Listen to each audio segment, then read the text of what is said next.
Ini adalah trapesium usia diri saya, di mana pada usia 23 tahun saya menyelesaikan kuliah S1 saya di jurusan Kimia IKIP Malang. Kemudian usia saya saat ini adalah 46 tahun. Pada waktu usia sekolah, pada usia 18 tahun tepatnya, saya pernah mengalami kejadian atau peristiwa yang menyenangkan yang sampai sekarang tetap saya ingat. Dan pada usia 13 tahun, tepatnya pada waktu itu saya masih kelas 1 SMP.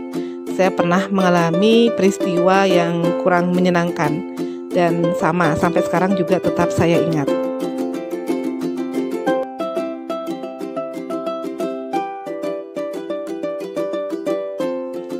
Peristiwa menyenangkan yang pernah saya alami itu terjadi pada saat saya keluar SMA sekitar usia saya 18 tahun ya, sekitar 28 tahun yang lalu. Jadi pada waktu itu saya punya sahabat 3 orang, dan alhamdulillah kami bertiga pada waktu akhir pembelajaran di kelas 12, kami bertiga bisa mendapatkan 5 besar NEM terbaik di sekolah. Jadi pada waktu itu sahabat saya namanya Krisna Indarti, dia menduduki peringkat pertama. Kemudian ada Christine Palangan, itu sahabat saya yang kedua, menduduki peringkat ketiga, dan saya sendiri pada waktu itu berhasil menduduki peringkat kelima, peraih NEM terbaik di sekolah.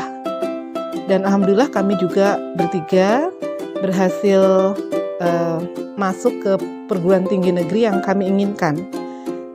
Yang Krisna Indarti, dia berhasil masuk ke Fakultas Kedokteran Universitas Samratulangi.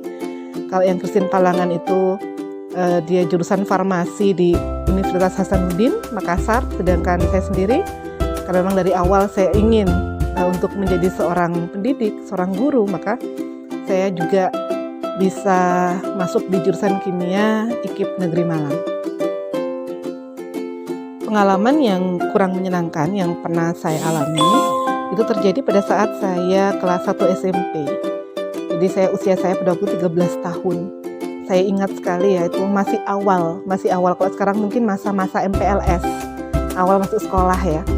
Pada waktu itu masih perkenalan, ada seorang guru biologi, seorang bapak-bapak yang memang secara fisik, mohon maaf, itu rambutnya agak sedikit botak gitu ya. Nah, kemudian pada waktu beliau memperkenalkan diri, itu kebetulan saya ada di depan.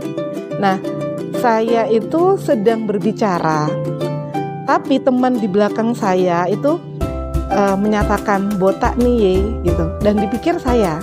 Jadi guru itu menuduh saya yang mengucapkan itu, karena memang mengucapkannya dengan suara yang keras sampai seluruh kelas pada waktu itu dengar. Langsung tanpa ada konfirmasi ya, saya disuruh keluar dari kelas. Padahal itu adalah hari-hari awal saya ada di kelas tersebut, di sekolah itu. Saya belum mengenal semua teman-teman saya yang ada di kelas ya, dan saya harus keluar gitu. Pada waktu itu saya antara bingung, takut, sedih ya, karena saya merasa saya tidak melakukan apa yang dituduhkan bapak tadi, tapi saya nggak diberi kesempatan untuk membela diri.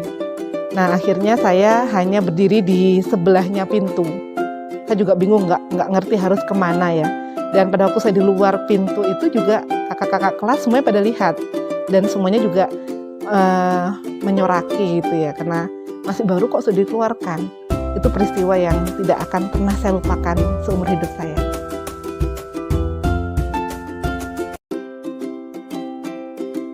Yang terlibat dalam 2 peristiwa tadi selain saya ya, guru saya ya, pada waktu peristiwa menyenangkan, jadi guru-guru saya yang mensupport dan memberikan selamat kepada saya. Kemudian juga mendoakan agar saya juga bisa sukses ke depannya dalam studi saya, dan juga teman-teman yang semuanya mendukung saya. Sedangkan pada peristiwa yang tidak kurang menyenangkan itu, yang terlibat juga guru saya, jadi yang menyuruh saya untuk keluar dari kelas dan juga teman-teman ya, teman-teman yang ada dalam kelas tadi, serta kakak kelas saya yang pada waktu itu melihat peristiwa tersebut. Untuk peristiwa yang menyenangkan, dampak emosi saya adalah gembira, ya, bangga, karena saya merasa saya bisa membahagiakan orang tua.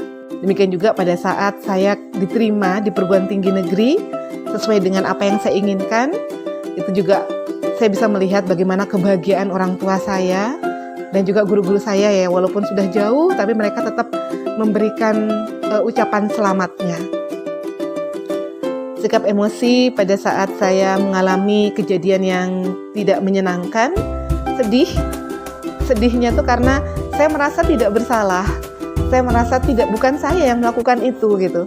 Pada waktu akhir pun teman saya yang teriak itu ya, yang di belakang saya itu minta maaf sama saya. Tapi dia nggak berani untuk menyampaikan ke bapak guru bahwa dia yang sudah mengucapkan kata-kata tadi. Ya, jadi saya sedih karena merasa saya tidak diberi kesempatan untuk membela diri. Sedih juga karena di awal pertemuan dengan teman-teman yang belum semua saya kenal, tapi mereka bisa melihat saya dengan kondisi yang tidak menyenangkan itu. Jadi labeling itu yang saya sedihkan ya, padahal saya sebenarnya tidak seperti itu.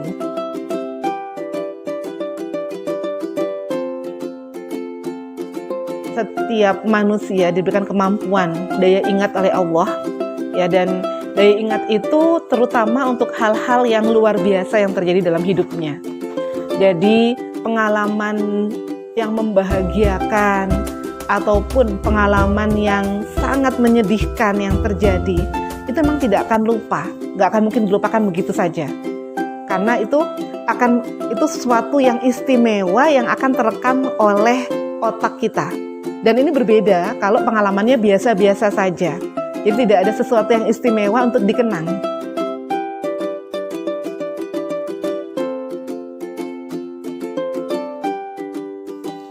Alhamdulillah saya diperkenalkan dengan trapesium usia ini ya. Jadi ini sebagai pengingat bagi saya. Apalagi sekarang posisi saya sudah sebagai seorang pendidik. Saya punya anak-anak murid yang juga berharap banyak ya akan bimbingan saya. Ini pengingat bagi saya, introspeksi diri. Kita harus melihat potensi anak. Anak sebenarnya memiliki potensi sendiri-sendiri, dan itu akan berkembang bila kita sebagai pendidik bisa memberikan kesempatan bagi sang anak untuk mengembangkan potensinya. Terus yang kedua, tidak gampang untuk menuduh. Jadi kita harus dengarkan dulu. Ya, walaupun faktanya kita melihat ada anak didik kita melakukan kesalahan, itu kalau bisa kita dengarkan dulu. Kronologis ceritanya bagaimana, posisi dia itu di mana ya.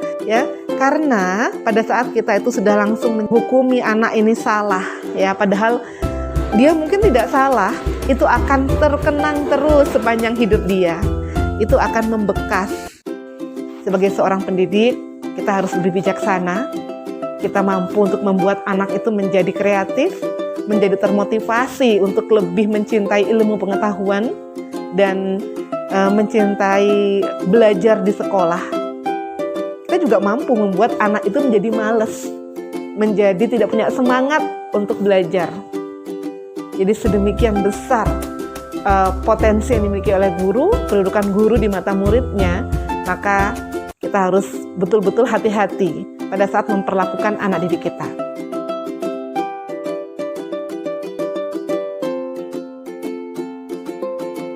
Bila seorang guru mampu memainkan perannya dengan baik sebagai pendidik, maka darinya murid akan belajar banyak tentang makna kehidupan.